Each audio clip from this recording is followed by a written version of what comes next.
他只是没有及时开门，就被闯进来的父亲一顿暴打。When I say open that door, you open the door. You got it?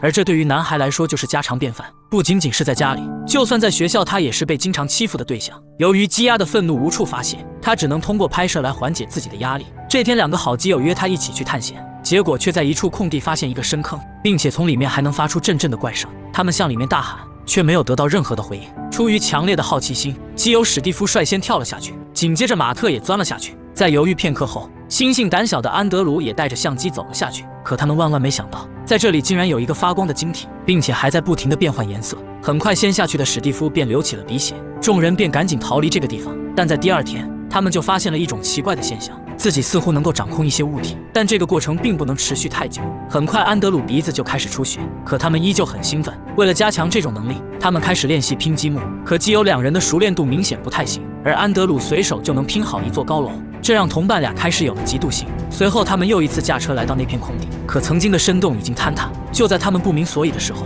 周围出现了大量的警员，并让他们抓紧离开，这里要被封锁起来。而通过几人在网上的搜索，这种力量似乎更像是一种精神力，而非通过接触物质的方式。随后，马特看向一边的3位女生，直接控制吹风机开动，强大的风力将女孩的裙子吹起，这也让几人兴奋地大笑起来。逐渐，他们沉迷上了调戏人，在超市控制别人的推车逃跑，又操控小熊来吓唬小孩。停车场上还擅自移动别人的汽车。虽然过度的使用超能力会使其留下大量的鼻血，但当看到车主回来时的表情，这一切似乎都变得不那么重要。当几人还在车上讨论刚才的事情时，后面的车辆一直不停地按喇叭，这让安德鲁有一些不耐烦。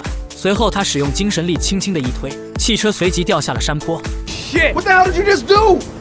Man, stop the car! Stop! Stop! Are you crazy? Pull down the rope. 此时的汽车已经掉进了水里，他们只能跳下去进行施救。还好对方只是昏迷了过去。事后2位基友不断责怪着安德鲁，能力越大责任就越大，之后不能随意的对人使用精神力。可从小饱受欺负的安德鲁，此时心态已经开始发生了微妙的变化。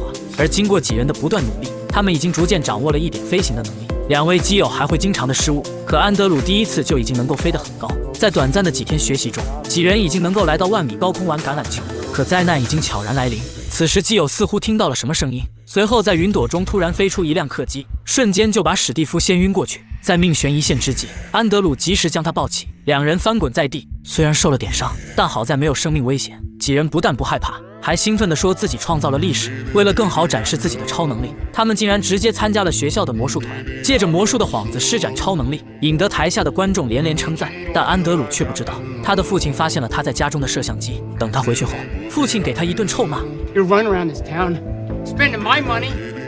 Look at me when I'm talking to you! I didn't spend any of your money. Because I don't have a dime to spend.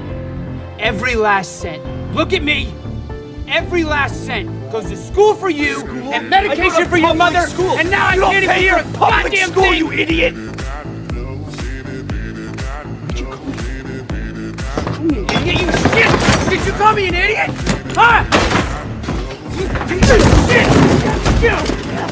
I said get up! Get up! God! I can crush you, you know that? Crush you! 安德鲁并没有对父亲痛下杀手，他独自一人来到万米高空，而史蒂夫却也在此时飞了上来。他劝着安德鲁赶紧回去，上面太过危险。可安德鲁只是想自己冷静会。就在2人争吵时，一道闪电劈在了史蒂夫的身上。这次的他没能像上次一样幸运。在葬礼上，马特愤怒地问安德鲁，为什么史蒂夫会在半夜被雷电击中？但安德鲁并不想解释什么，随后便飞上天逃走。经过此劫，安德鲁的心境彻底的改变，不再像以前那样的懦弱。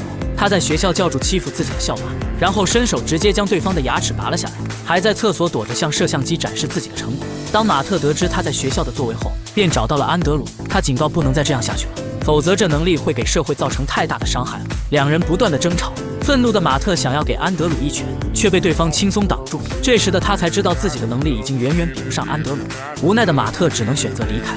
随后安德鲁不断拍摄自己的状态，甚至将自己比作世界上的顶级掠食者。Lion does not feel guilty when it kills a gazelle, right? You do not feel guilty when you squash a fly, and I think that means something.